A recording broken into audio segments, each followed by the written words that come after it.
আমি আল্লাহ বান্দাদেরকে সৃজন করলাম, বান্দাদেরকে আমি আল্লাহ সৃষ্টি করার পর আমি কিছু আমানত দিয়েছি। এই আমানতের ভিতরে এক নাম্বার আমানতের কোয়ালি হচ্ছে ইবাদত।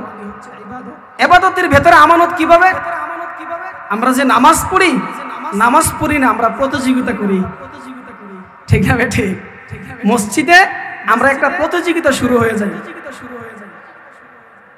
2 মিনিটে 4 রাকাত, 2 মিনিটে 4 রাকাত, বিশেষ অফার। আরেকটা অফার শোনায় দেই, রমজান মাসে যেই মসজিদের ইমাম সাহেব বেশি দ্রুত তারাবি পড়াইতে পারে ওই মসজিদের মুসল্লি তত বেশি। আসতে কোন ঠিক না বেঠিক? আপনারা ঠিক না বললেও ঠিক। 35 মিনিট বা 26 মিনিটে 20 রাকাত, এটা তো ইন্টারনেটে দেওয়া দরকার যে বিশেষ অফার অমুক মসজিদে 20 মিনিটে 40 রাকাত, তাহলে দেখবেন মুসল্লির অভাব হবে না।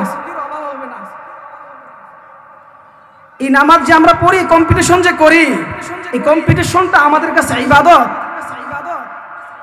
এই আমানতগুলোরে আমরা কম্পিটিশন বানাচ্ছি। আচ্ছা, এই কথাটা আমি বলছি না, মুসলিম শরীফের 8 নম্বর হাদিসে জিব্রাইলে আল্লাহ রাসূল সাল্লাল্লাহু আলাইহি ওয়াসাল্লাম ঘোষণা করছেন, আন তা'বুদাল্লাহ কাআন্নাকা তারাহু ফাইন লাম তাকুন তারাহু ফাইন্নাহু ইয়ারাক। জিবরাইল আমিন ডাক দিয়ে বলেন, ইয়া রাসূলুল্লাহ, ইহসান কাকে বলে একটু খুলে বলবেন, একটু বুঝায়া বলবেন। নবী তখন ডাক দিয়ে বলেন, ইহসান কাকে বলে? আল্লাহর সামনে তুমি কানেকশন লাগায়া দিলে রে মুমিন, আল্লাহর সামনে তুমি আল্লাহু আকবার বলে তুমি দাঁড়া গেলা, আল্লাহর সঙ্গে তুমি কানেকশন শুরু করে দিলা, নামাজ শুরু হয়ে গেল, আল্লাহর সঙ্গে প্রেমাস্পদের সম্পর্ক আরম্ভ হয়ে গেল। সূরা ফাতিহার 3 আয়াতে আমার আল্লাহর প্রশংসা করে, আমার আল্লাহ বান্দাদেরকে ডেকে বলে, বান্দারে এতক্ষণ যে আমার প্রশংসা গুণগান গাইলা, তুমি কি চাও?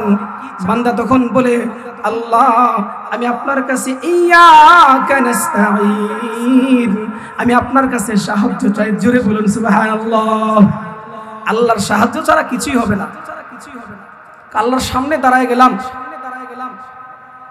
বুখারী শরীফের 2524 নম্বর হাদিস, নবীজি মসজিদে নববীতে প্রবেশ করছেন,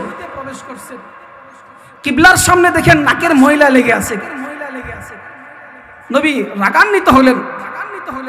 সাহাবায়ে কেরাম হাদিস নকল করে বলেন, বাইনামা রাসূলুল্লাহ সাল্লাল্লাহু আলাইহি ওয়াসাল্লাম ফারআন নুখামাতা ফিল কিবলা ফাতাগায়্যাযা রাসূলুল্লাহ সাল্লাল্লাহু আলাইহি ওয়াসাল্লাম। আল্লাহর নবী কিবলার দিকে নামাজ শুরু করলেন। নামাজ রত অবস্থায় দেখলেন কিবলার সামনে কে যেন নাকের ময়লা লাগায় রাখছে।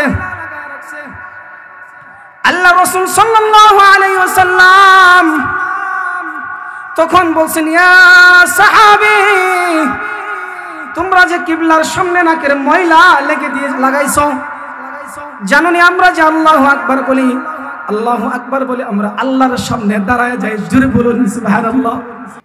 ইন্নাল্লাহা ইয়া'মুরুকুম আন তু'আদ্দুল আমানাতি ইলা আহলিহা ওয়া ইযা হাকামতুম বাইনান নাস আন তাহকুমু বিল আদল। সাদাকাল্লাহুল আযীম। ওয়া ক্বালা রাসূলুল্লাহি সাল্লাল্লাহু আলাইহি ওয়াসাল্লাম, লা ঈমানা লিমান লা আমানাতা লাহু ওয়া লা দীন دينا لمن لا عهد له أو كما قال رسول الله صلى الله عليه وسلم وصدق رسوله النبي الكريم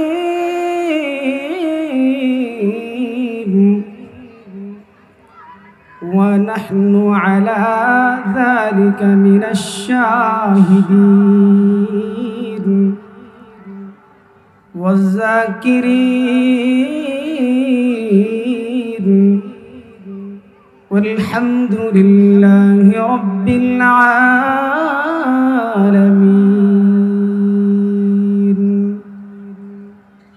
بارك الله لنا ولكم في القرآن المجيد ونفعنا وإياكم بالآيات والذكر الحكيم. আমরা সকলে মুহাব্বতে একটু জিকির করি লা ইলাহা ইল্লাল্লাহ। আওয়াজ করে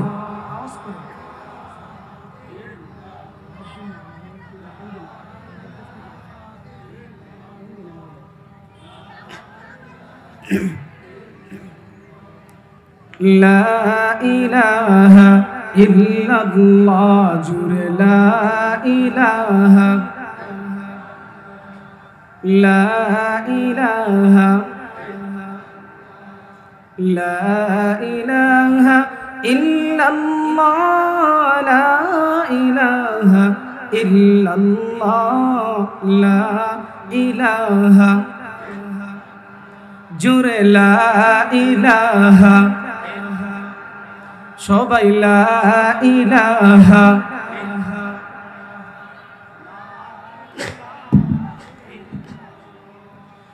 दुनिया ये सदाकत में तेरा नाम रहेगा दुनिया ये सदाकत में तेरा नाम रहेगा सिद्दीक तेरा नाम से इस्लाम रहेगा सिद्दीक तेरा नाम से इस्लाम रहेगा दुनिया ये शुजाअत में तेरा नाम रहेगा दुनिया ये शुजाअत में तेरा नाम रहेगा फारूक तेरा नाम से इस्लाम रहेगा फारूक तेरा नाम से इस्लाम रहेगा दुनिया ये सखावत में तेरा नाम रहेगा दुनिया ये सखावत में तेरा नाम रहेगा उस्मान तेरा नाम से इस्लाम रहेगा उस्मान तेरा नाम से इस्लाम रहेगा दुनिया ये मुअज्जिन में तेरा नाम रहेगा दुनिया ये मुअज्जिन में तेरा नाम रहेगा बेलाल तेरा नाम से इस्लाम रहेगा बेलाल तेरा नाम से इस्लाम रहेगा ज़रूर बोलें सुबहानाल्लाह एक आवाज़ করে বলুন আল্লাহু আকবার সকলে আমরা শুকরিয়া দান বলি আলহামদুলিল্লাহ ছাত্রদেরকে দৃষ্টি আকর্ষণ করছি তোমরা এখনো এদিক সেদিক ঘোরাফেরা করছো প্যান্ডেলের নিচে চলে আসো যুবক ভাইরা যেদিকে চেয়ারগুলো খালি আছে ইনশাআল্লাহ কিছুক্ষণের ভেতরে আমাদের প্রধান মেহমান হযরতুল আল্লাম মাওলানা আব্দুল বাতিন কাসিম হাফিজাহুল্লাহ তাআলা আমাদের অত্র স্টেজে চলে আসবেন হযরত আসার আগে অত্র মার্কাজের সংক্ষিপ্ত কিছু পরিচিতি আপনাদের সামনে তুলে ধরার চেষ্টা করব এজন্য এখনো যে সমস্ত যুবক ভাইরা ছাত্ররা বাজারে গঞ্জে হাটে ঘোরাফেরা করছো অতি সত্য আমরা প্যান্ডেলের নিচে চলে আসি 2020 সালে করোনার সময় যখন অনেক প্রতিষ্ঠান বন্ধ হয়েছে তখন 20 সালের 28 কি বলে মাসটা ছিল, ডিসেম্বরের 2 মাস আগে, ওই মাসে আমরা এই মাদ্রাসা শুরু করি। করোনার সময় আমি যখন কল্যাণপুর জামিয়া এমদাদিয়া মাদ্রাসায় ছিলাম খেদমতে, মাদ্রাসা বন্ধ হয়ে গেল, বাড়িতে চলে গেলাম। বাড়িতে এখন সমস্ত ছাত্ররা পড়ালেখা বন্ধ হয়ে গেছে। তো ভাবলাম যে একটু বাড়িতে একটু ভাই বেরাদর, ভাতিজা, বাগিনা যারা আছে এদেরকে একটু পড়াশোনা করাই। তো বাড়িতে একটা ঘর খালি ছিল, ওই ঘরে পড়াশোনা তাদেরকে নিয়ে শুরু করলাম। মোটামুটি 3 মাস লকডাউন থাকার পরে বাড়িতে হেফজ ছাত্র আর কিতাব বিভাগের কিছু ছেলেরা আমার কাছে পড়তে পড়তে আমাদের ছাত্রর সংখ্যা হয়েছে 50 জন। জোরে বলুন সুবহানাল্লাহ। আসতে বলছেন, আরো জোরে বলেন সুবহানাল্লাহ। আমি শুধু এই মেসেজটা দিতে চাই, যারা সময়কে কাজে লাগায় তাদের জন্য পৃথিবী সহজ হয়ে যায়। আসতে বলেন ঠিক না বেঠিক? আমি কি ঠিক বলছি না? তো 3 মাস বাড়িতে থাকার পরে এখানে বসা আছে ওয়াহিদুর রহমান সাহেব, উনি ফোন দিলেন যে হুজুর মাদ্রাসা তো খোলা আরম্ভ হয়েছে, আপনি কি আসবেন এই বিল্ডিং এ? আপনি তো এই বিল্ডিং দেখে গিয়েছিলেন, কথা হয়েছিল, আসবেন কি না? তো আমি বললাম ঠিক আছে, আমি আমার আব্বুর সঙ্গে কথা বলি। কথা বললাম, টাইম সব কনফার্ম হলো, আমরা আসব। আমার বাড়ি ব্রাহ্মণবাড়িয়া। এই নাম শুনলে আবার অনেকে ভয় পা, ঠিক না ঠিক? ব্রাহ্মণবাড়িয়াতে যেমন দেওয়ানবাগি আছে, তাহারি আছে, ব্রাহ্মণবাড়িয়াতে ফখরে বাঙ্গালো আছে, ঠিক না ঠিক? ব্রাহ্মণবাড়িয়া জাগে তো গোটা বাংলাদেশ জাগে, ঠিক না ঠিক? এই জন্য যত খুনাখুনি মারামারি দেখবেন সব কিছু বিবাড়িয়া, কিন্তু ওখানে আবার এলেমের মার্কাস। ওখান থেকে মাশাআল্লাহ মুফতি আমিনী বের হয়েছে। মুফতি আমিনী কে চিনেন আপনারা? আমি সংক্ষিপ্ত একটা পরিচয় দিই। মুফতি আমিনী যখন ইন্তেকাল করছেন, শেখ হাসিনা সংসদে বলছিলেন, আমিনী সাহেবের ইন্তেকালের পরে আমি সংসদে কোন কাজটা ভালো করি, কোনটা মন্দ করি, কোনো আলেম আমার আর ভুল ধারণ নাই। কি বুঝেন আপনারা? ছোট আলেম, মেধাবী, শেখ হাসিনা তো অনেক মেধাবী, উনি বলছে। তো আমি আসলাম, গ্রাম থেকে 37 জন ছাত্র নিয়ে 2টা হায়েস ভাড়া করে আসছি এই মাদ্রাসার জায়গা আমি নিজেও চিনি না। আসার পরে ওয়াহিদ সাহেবকে ফোন দিলাম যে কোন দিকে লোকেশনটা আমি নিজেই খুঁজে পাইতেছি না। তো উনি রিসিভ করার জন্য রাস্তায় বের হলেন। সর্বশেষে আমি 37 জন ছাত্র, 2 জন উস্তাদ, আমি সহ 3 জনকে নিয়ে আর 37 জন ছাত্র নিয়ে মাদ্রাসায় আসলাম। আসার পরে জুনায়েদ আল হাবিবি সাহেব, ওনার নাম অনেকেই শুনছেন, চিনেন, ব্রাহ্মণবাড়িয়া। আব্দুল বাতিন কাসিম হাফিজাহুল্লাহ তাআলা, শাহ আবু তাহের জিহাদি হাফিজাহুল্লাহ তাআলা, এ সমস্ত কিছু আলেমদেরকে আমরা জমা করে পরামর্শ করে এই ডিনের পারের, আপনারা তো ডিনের পার নাম দিয়েছেন, মাদ্রাসা কোনো বিল্ডিং এর নাম না, মাদ্রাসা একটা চেতনার নাম, মার্কাজের নাম, যেখান থেকে ইলমের গ্রান চতুর্পার্শ্বে ছড়িয়ে ছিটিয়ে মানুষের দিলকে, কলবকে আত্মশুদ্ধি করে, ঠিক না বেঠে? ডিনের গ্রান আমাদের কাছে অনেক ভালো লাগে, অভ্যাস হয়ে গেছে। তো এখানে 37 জন ছাত্র নিয়ে আসছিলাম। একটা ক্লাস আমাদের এখানে শুরু হয়েছিল। এখন আলহামদুলিল্লাহ আমাদের ছাত্রের সংখ্যা প্রায় 100 জন। সুবহানাল্লাহ কইবেন না? উস্তাদের সংখ্যা প্রায় 10 জন। আল্লাহু আকবার বলেন, আরো জোরে বলেন আল্লাহু আকবার। কবুল করার মালিক কে? চিন্তা করছেন? বিন্দু থেকে সিন্ধু, বিন্দু থেকে সিন্ধু দারুল উলুম দেওবন্দ প্রতিষ্ঠিত হওয়ার সময় 6 জন মিলে জামে মসজিদের সামনে বসে আবেদ হুসাইন সর্বপ্রথম মাদ্রাসার উদ্যোক্তা একটা একটা রুমাল বিছায়া দিলেন, আর রুমালটা বিছায় বললেন সবার আগে আমরা এখানে টাকা দেব, তারপর আমরা একটা দারুল উলুম দেওবন্দ গঠন করব, যে দারুল উলুম দেওবন্দ হবে ইংরেজদের খেদাও আন্দোলন। ঠিক না বেঠে? কি ভাবছেন? ভাবছেন কি কওমি মাদ্রাসা আপনাদের টাকা অর্থায়নে চলে? এই কওমি মাদ্রাসা কোন সরকারি অনুদান আসে না। হুসাইন আহমদ মাদানী ফিদায়ে মিল্লাত হাফিজাহুল্লাহ রাহিমাহুল্লাহু তাআলা, ওনার সন্তান আসআদ মাদানী নব্বরাল্লাহু মারকাদা, দারুল উলুম দেওবন্দে যখন উনি সদরুল মুদাররিসিন ছিলেন, ইন্দিরা গান্ধীর জমানা ছিল ভারতে, ইন্দিরা গান্ধীর প্রতিনিধি দল দারুল উলুম দেওবন্দকে পর্যবেক্ষণ করার জন্য গেলেন। মাদ্রাসার ভেতরে গিয়ে দেখেন এত পরিমাণ খাবার, এত পরিমাণ গম ওখানে জমা আছে। তখন সাক্ষাৎকারে বললেন এতগুলো খাদ্য সরকারি কোষাগারেও থাকার কথা না, এই খাদ্যগুলো কোত্থেকে আসলো? এই খাদ্যগুলো মাখলুকের মাধ্যমে এই খাদ্যগুলো মাদ্রাসার সন্তানরা খাবে বলে আমার আল্লাহ বান্দার ভেতরে ঢুকায় দিছে। বান্দা যাও দারুল উলুম দেওবন্দে যাও, এক বস্তা গম দিয়ে আসো, যাও বান্দা যেখানে যে কিছুর প্রয়োজন ওই মাদ্রাসায় পৌঁছায় দাও, আর ওই মাদ্রাসার সব কিছুর ব্যবস্থা আমার আল্লাহ বান্দার মাধ্যমে দারুল উলুম দেওবন্দ চেতনাকে উপভারত মহাদেশের ভিতরে সজীব করেছে। ঠিক না বেঠে? আরো জোরে বলেন ঠিক না বেঠে? এই জন্য আমরা দিনের পাশে মাদ্রাসা। অনেকেই বলে এই মাদ্রাসা গরিব মিসকিন ফকিররা ভর্তি হই, হুজুররাও গরিব, ছাত্ররাও গরিব, পরিবেশ সুন্দর না।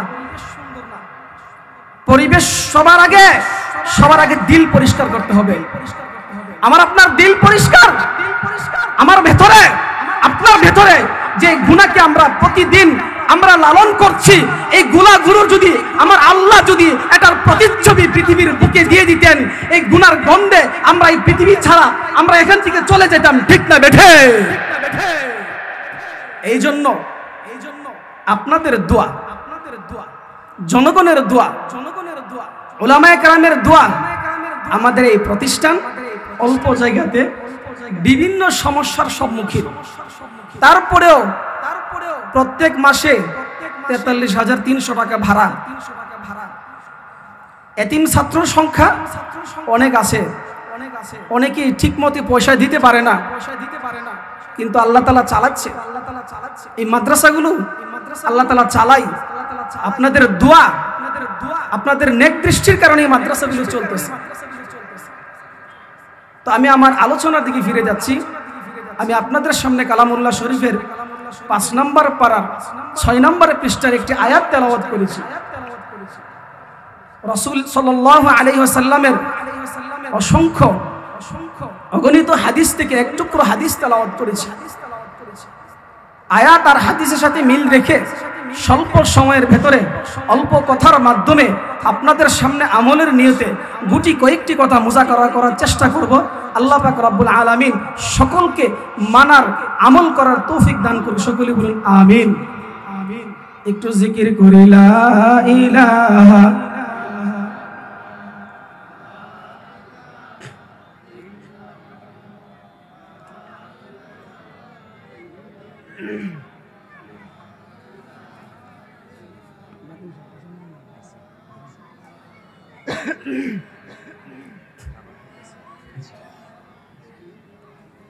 তো যে আয়াত তেলাওয়াত করছি, এই আয়াতে আল্লাহ তাআলা বলছেন ইন্নাল্লাহা ইয়া'মুরুকুম আন তুআদ্দুল আমানাত। আমি বান্দাদেরকে কিছু আমানত দিয়েছি। আল্লাহ রাসূল সাল্লাল্লাহু আলাইহি ওয়াসাল্লাম হাদিসে বলছেন আমার মাখলুক আশরাফুল মাখলুকাত, তোমরা কান খুলে দিলের কানে শ্রবণ করে শুনে রাখো। আমি আল্লাহ বান্দার সর্বপ্রথম যেই জিনিসটা আমি সৃজন করছি, সৃষ্টি করেছি, সেটা হচ্ছে লজ্জাস্থান। লজ্জাস্থানটাকে সৃষ্টি করার পরে বলছেন বান্দা তোমার কাছে সবার আগে এই লজ্জাস্থান আমি সৃজন করলাম আর তোমার কাছে আমানত রাখলাম। এই আমানতের খেয়ানত তুমি করিও না। ধীরে ধীরে আমার আল্লাহ আমাদের 3.5 হাত বডিতে হাত দিয়েছেন, পা দিয়েছেন, চক্ষু দিয়েছেন, প্রত্যেকটা অঙ্গ দিয়েছেন। প্রত্যেকটা অঙ্গ আল্লাহ তাআলা আমাদের কাছে আমানত রেখেছেন। কথা বলুন ঠিক না বেঠে? কি ভাবছেন? আমানত মানে আপনার কাছে একজনে পয়সা টাকা দিল, সেটাই আপনার জন্য আমানত, আর কি কোনো আমানত নাই? হাদিস শরীফে আসছেন 8 ধরনের আমানত বান্দার কাছে আমার আল্লাহ গচ্ছিত রেখেছেন। এই আমানতগুলোর হিসাব যদি আমার আল্লাহর কাছে আমাদের দাঁড়ায়া দিতে হয়, খোদার কসম কোন বান্দা আল্লাহর কাছে এই আমানতের হিসাব দিতে পারবে না। ঠিক না ঠিক? এই জন্য এই আমানতগুলোর খেয়ানত না করা। আমরা এই মাদ্রাসা দিছি, এখানে আমরা মাদ্রাসা করছি। যদি আমরা এই মাদ্রাসা দিয়ে ব্যবসার নিয়ত করি, এই মাদ্রাসার কোন অনুদানের টাকা বিনা কারণে কোন গরিব মিসকিন অসহায়ের টাকা যদি আমরা পেট লালন করি, আল্লাহ বলছেন ইয়াকুলুনা ফি বুতুনিহিম নারা, তুমি তোমার পেটের ভেতরে আগুন নিক্ষেপ করেছো বান্দা, এই আগুন তোমাকে জাহান্নামের আগুন নিয়ে যাবে। কথা বলুন ঠিক না বেঠে?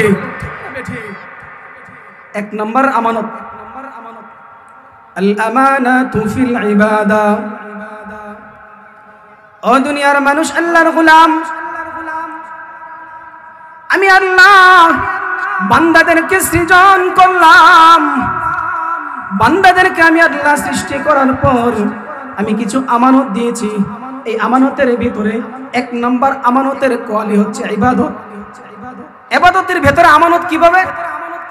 আমরা যে নামাজ পড়ি, নামাজ পড়ি না, আমরা প্রতিযোগিতা করি। ঠিক না বেঠে?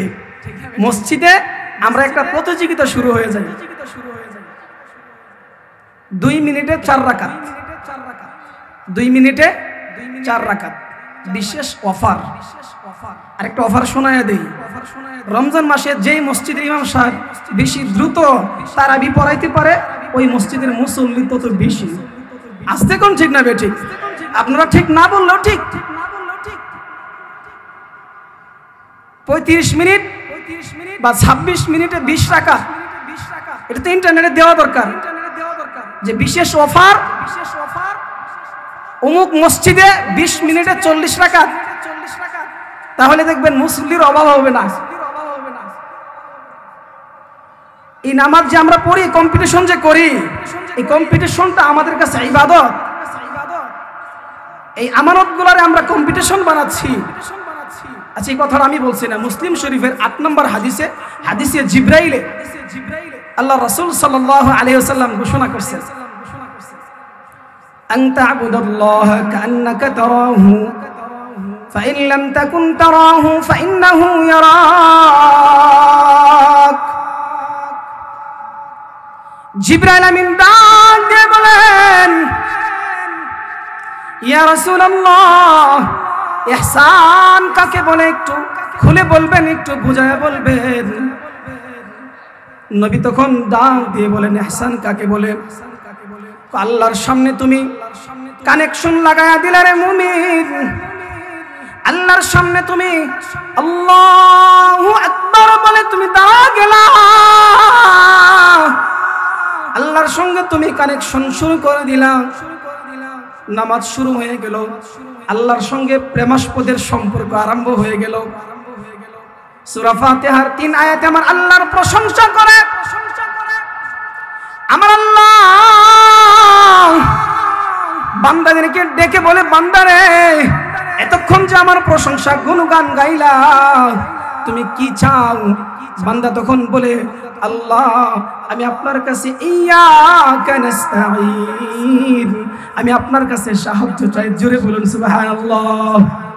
আল্লাহর সাহায্য ছাড়া কিছুই হবে না। আল্লাহর সামনে দাঁড়ায় গেলাম। বুখারী শরীফের 2524 নম্বর হাদিস, নবীজি মসজিদে নববীতে প্রবেশ করছেন। কিবলার সামনে দেখেন নাকের ময়লা লেগে আছে। নবী রাগান্বিত হলেন। সাহাবায়ে কেরাম হাদিস নকল করে বলেন, বাইনামা রাসূলুল্লাহ সাল্লাল্লাহু আলাইহি ওয়াসাল্লাম ফারআন নুখামাতা ফিল কিবলা ফাতাগায়্যাযা রাসূলুল্লাহ সাল্লাল্লাহু আলাইহি ওয়াসাল্লাম, আল্লাহর নবী কিবলার দিকে নামাজ শুরু করলেন। নামাজ রত অবস্থায় দেখলেন কিবলার সামনে কে যেন নাকের ময়লা লাগায় রাখছে। আল্লাহ রাসূল সাল্লাল্লাহু আলাইহি ওয়াসাল্লাম তখন বলছেন, ইয়া সাহাবী, তোমরা যে কিবলার সামনে নাকের ময়লা লেগে দিয়ে লাগাইছো, জানোনি আমরা যে আল্লাহু আকবার বলি, আল্লাহু আকবার বলে আমরা আল্লাহর সামনে দাঁড়ায় যাই। জোরে বলুন সুবহানাল্লাহ। আল্লাহু আকবার বলে আল্লাহর সামনে দাঁড়াইলাম, আল্লাহু আকবার বলে আমার আল্লাহর সামনে দাঁড়ায় গেলাম। বিশ্বাস হয় না? তাহলে আল্লাহ তোমার সামনে আছে অথবা তুমি আল্লাহর সামনে আছো। যদি এমন হয় নামাজও দাঁড়ায় দাঁড়ায় কান চুলকাই, আমরা অনেকে আছে টুপি ঠিক করি, অনেকে আছে হাত নিয়ে নাড়াচাড়া করে, অনেক আছে নামাজের ভিতরে দোকানের হিসাব লাগায় দে, আছে না? ঠিক না ঠিক?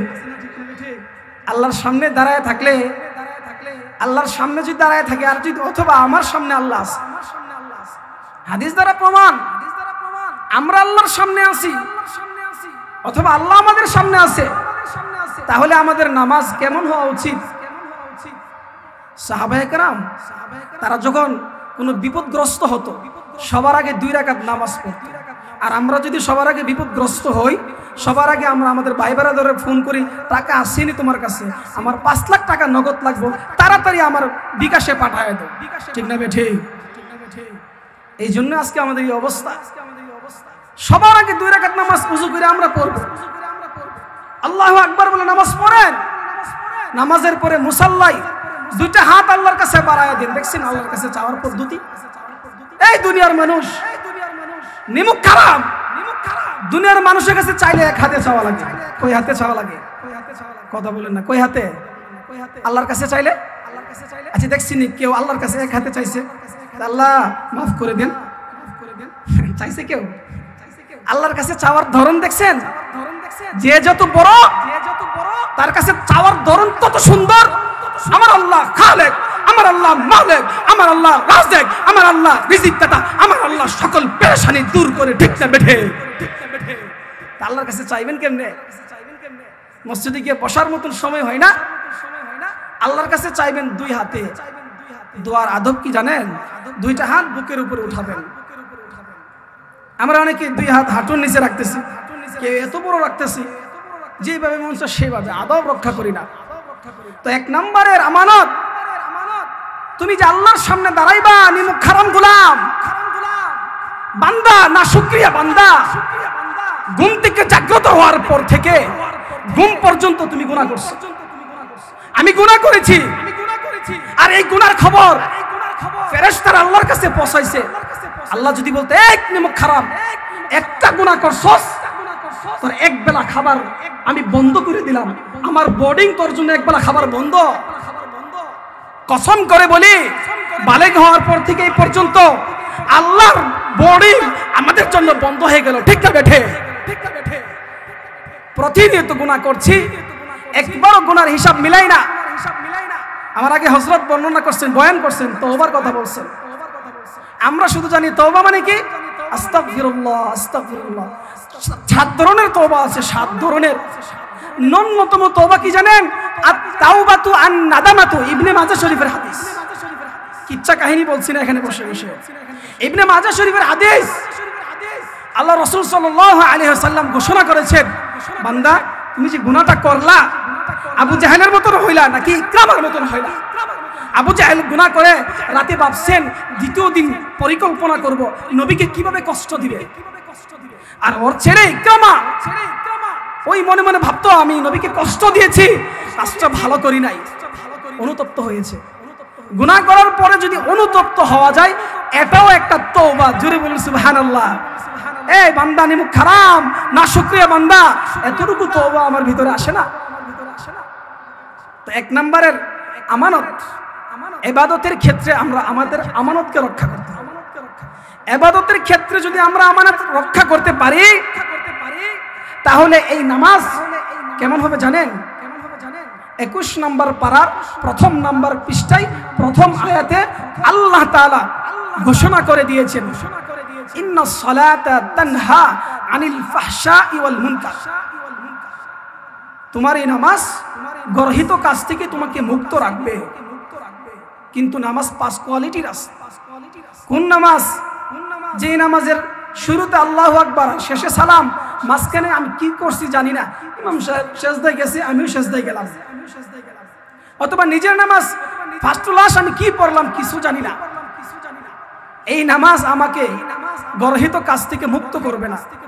অনেকে শুনে বলেন, হুজুর আপনারা করেন এই কাজ। ওই দিন যার যার হিসাব থাকবে। কঠিন কাল কিয়ামতের ময়দানে জনগণ এই বাহানা দিয়ে বলতে পারবেন না, আপনি যে সুদ খান, আপনি যে ঘুষ খান, এই মিম্বরে বসে, এই স্টেজে বসে কোন আলেম আপনাকে বলছে? আপনাকে বলে না সুদ কিভাবে শিখলেন, ঘুষ খাওয়া কিভাবে শিখলেন, ব্যভিচারী কিভাবে শিখলেন, জিনা করা কিভাবে শিখলেন?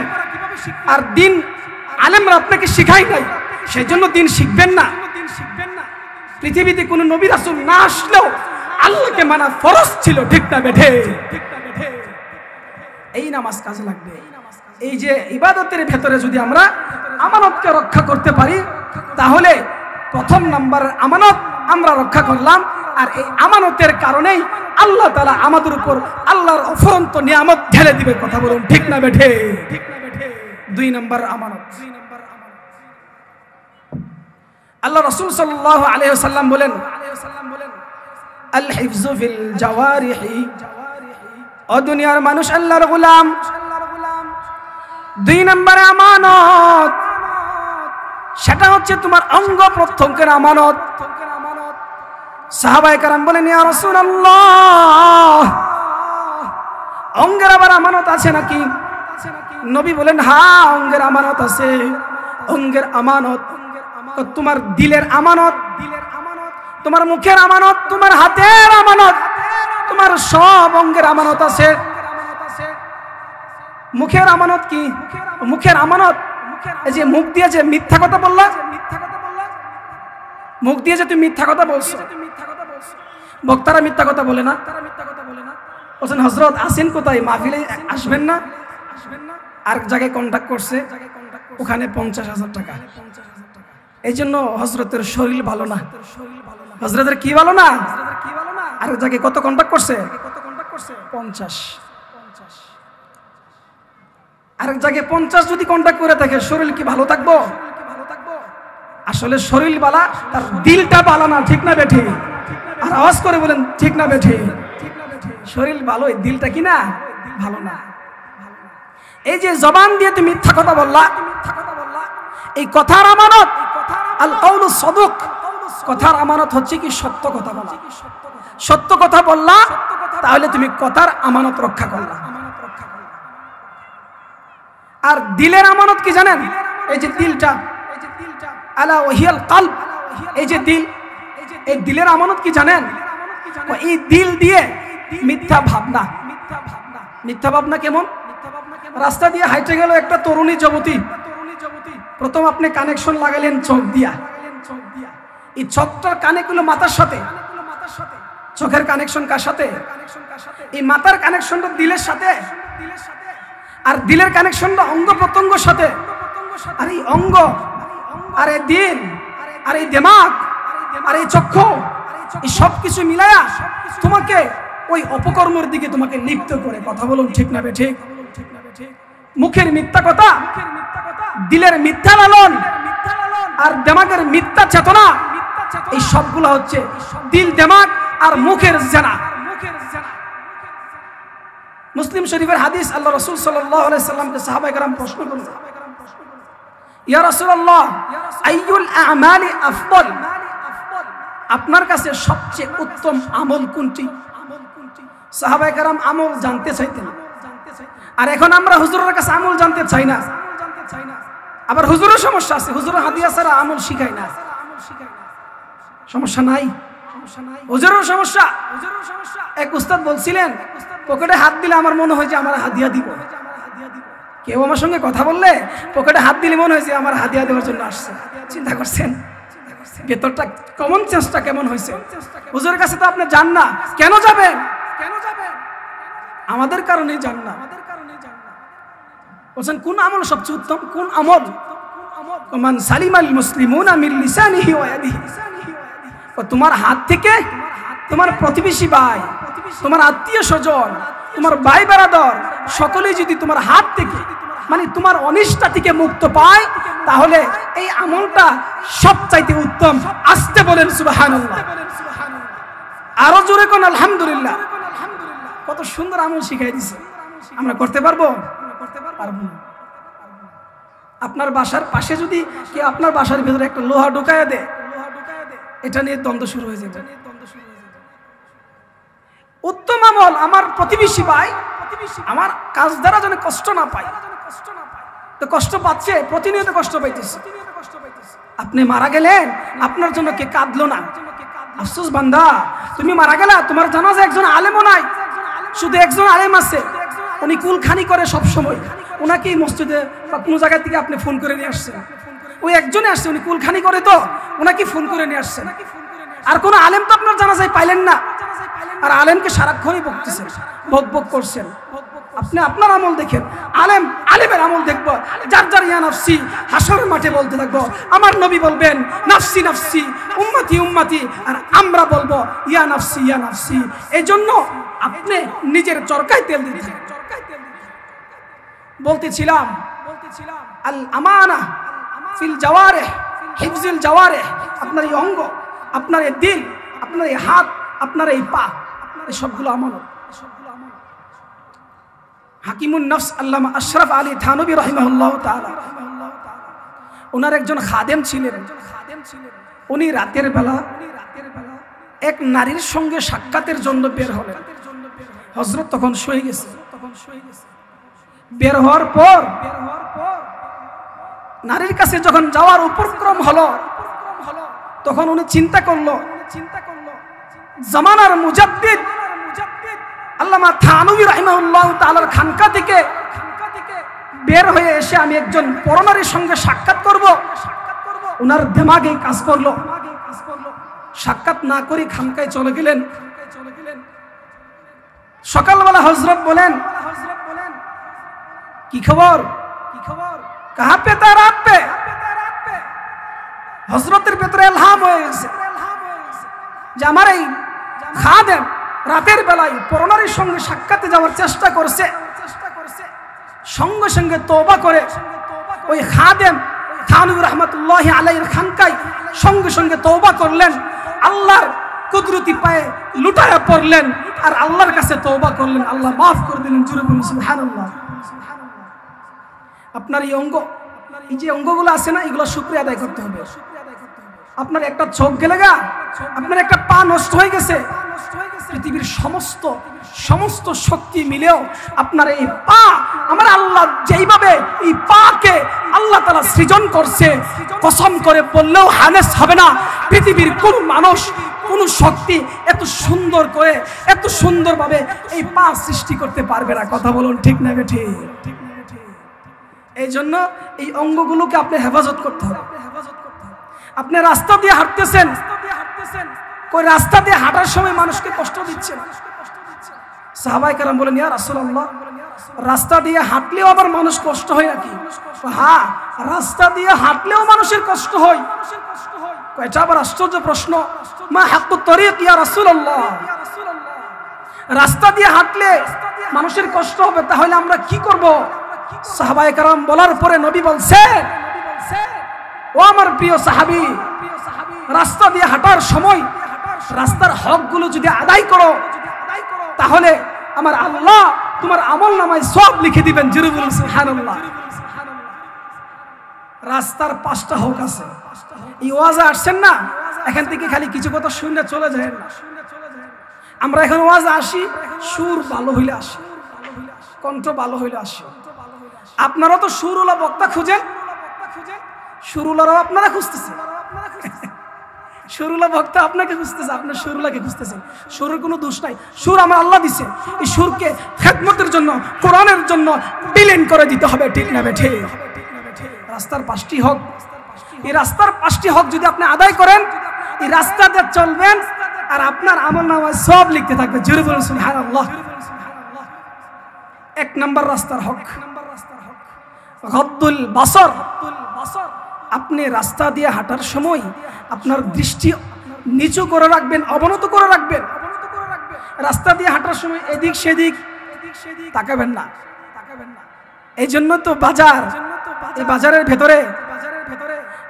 ভেতরে শুধু হট্টগোল হয়, মানুষের দৃষ্টি অবনত থাকে না। 1 নম্বর রাস্তার হক হচ্ছে কি? দৃষ্টিকে হেফাজত রাখা। আপনি রাস্তা দিয়ে হাঁটছেন, দৃষ্টিকে অবনত নিচের দিকে রাখবেন। অনেক বুজুর্গানে কেরাম দেখবেন রাস্তা দিয়ে হাঁটতেছেন আর আস্তে আস্তে করে নিচের দিকে তাকাচ্ছেন, সুবহানাল্লাহ, আলহামদুলিল্লাহ, আল্লাহু আকবার, উপরে উঠতেছেন, আল্লাহু আকবার, নিচে নামতেছেন, সুবহানাল্লাহ, পড়তে থাকেন।